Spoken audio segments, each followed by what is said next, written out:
नमस्कार दोस्तों, कथा वाचन में आप सभी का स्वागत है। इस वीडियो में हम आपको रविवार के दिन सुनी जाने वाली सूर्य भगवान की कथा बताएंगे। लेकिन इससे पहले अगर आपने अभी तक इस चैनल को सब्सक्राइब नहीं किया है तो प्लीज़ इस वीडियो को लाइक और चैनल को सब्सक्राइब करना ना भूलें, ताकि हमारी आने वाली वीडियो की नोटिफिकेशन आपको समय से मिल सके। भगवान सूर्य को नवग्रहों में राजा माना जाता है। ज्योतिष के अनुसार भी यदि सूर्य किसी भी व्यक्ति की कुंडली में शुभ और मजबूत होता है तो उसे सुख, समृद्धि, सौभाग्य, आरोग्य, यश और कीर्ति मिलती है। वहीं यदि सूर्य हमारी कुंडली में कमजोर होता है तो किसी भी व्यक्ति को इसके उल्टे फल मिलते हैं। उसके जीवन में तमाम तरह की परेशानियों का सामना करना पड़ता है और सूर्य के अशुभ होने पर या कमजोर होने पर उसके मान सम्मान को चोट पहुंचने का खतरा भी हमेशा बना रहता है। उसके करने वाले कार्यों में भी अक्सर कोई ना कोई बाधा आती रहती है। इसलिए अपनी कुंडली में सूर्य को मजबूत बनाने के लिए पूजा पाठ, जप तप आदि में रविवार का व्रत एक सर्वोत्तम उपाय माना जाता है। यदि आपकी कुंडली में सूर्य से जुड़ा कोई दोष है या फिर कहीं सूर्य कमजोर होने के कारण आपको परेशानी का सामना करना पड़ रहा है तो इससे बचने के लिए आप किसी भी महीने के शुक्ल पक्ष से सूर्य देव का व्रत यानी कि रविवार का व्रत शुरू कर सकते हैं।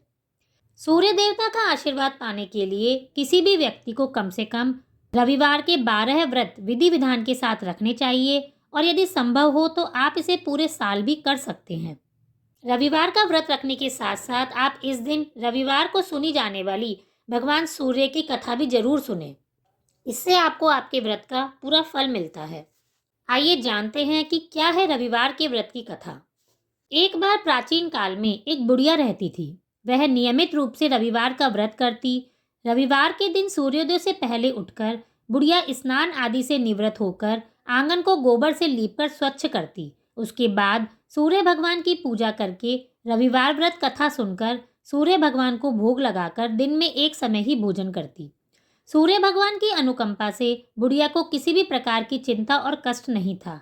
धीरे धीरे उसका घर धन्य धान्य से भर रहा था।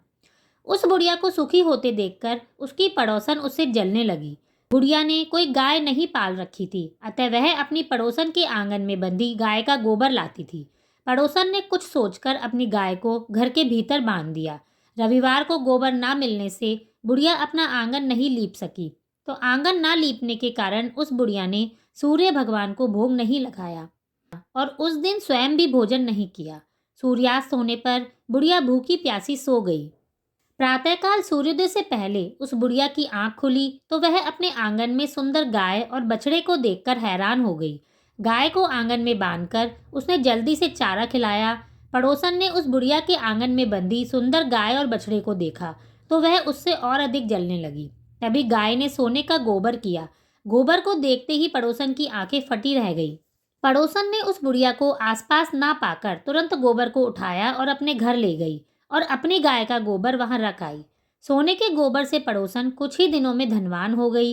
गाय प्रतिदिन सूर्योदय से पहले ही सोने का गोबर किया करती थी। बुढ़िया के उठने के पहले ही पड़ोसन उस गोबर को उठाकर ले जाती। बहुत दिनों तक बुढ़िया को सोने के गोबर के बारे में पता ही नहीं चला। बुढ़िया पहले की तरह ही रविवार का व्रत करती रही और कथा सुनती रही। लेकिन सूर्य भगवान को जब पड़ोसन की चालाकी का पता चला तो उन्होंने तेज आंधी चलाई। आंधी का प्रकोप देखकर बुढ़िया ने गाय को घर के भीतर बांध दिया। सुबह उठकर बुढ़िया ने सोने का गोबर देखा तो उसे बहुत आश्चर्य हुआ। उस दिन के बाद बुढ़िया गाय को घर के भीतर बांधने लगी। सोने के गोबर से बुढ़िया कुछ ही दिनों में बहुत धनी हो गई। उस बुढ़िया के धनी होने से पड़ोसन बुरी तरह जल भुनकर राख हो गई और उसने अपने पति को समझा बुझाकर नगर के राजा के पास भेज दिया। सुंदर गाय को देखकर राजा बहुत खुश हुए। सुबह जब राजा ने सोने का गोबर देखा तो उनके आश्चर्य का भी ठिकाना ना रहा। उधर सूर्य भगवान को भूखी प्यासी बुढ़िया को इस तरह प्रार्थना करते देख उस पर बहुत दया आई। उसी रात सूर्य भगवान ने राजा को स्वप्न में कहा, राजन, बुढ़िया की गाय व बछड़ा तुरंत लौटा दो, नहीं तो तुम पर विपत्ति का पहाड़ टूट पड़ेगा, तुम्हारा महल नष्ट हो जाएगा। सूर्य भगवान के स्वप्न से बुरी तरह भयभीत राजा ने प्रातः उठते ही गाय और बछड़ा बुढ़िया को लौटा दिया।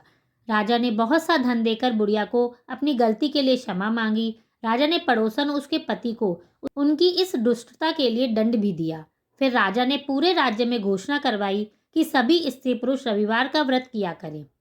रविवार का व्रत करने से सभी लोगों के घर धन धान्य से भर गए। पूरे राज्य में चारों तरफ खुशहाली छा गई। स्त्री पुरुष सुखी जीवन यापन करने लगे और सभी लोगों के शारीरिक कष्ट भी दूर हो गए। इस तरह से रविवार का व्रत करते समय सूर्य भगवान की कथा सुनने से आप सभी लोगों के सारे दुख दूर होंगे और सबकी सभी मनोकामनाएं भी पूरी होंगी। धन्यवाद।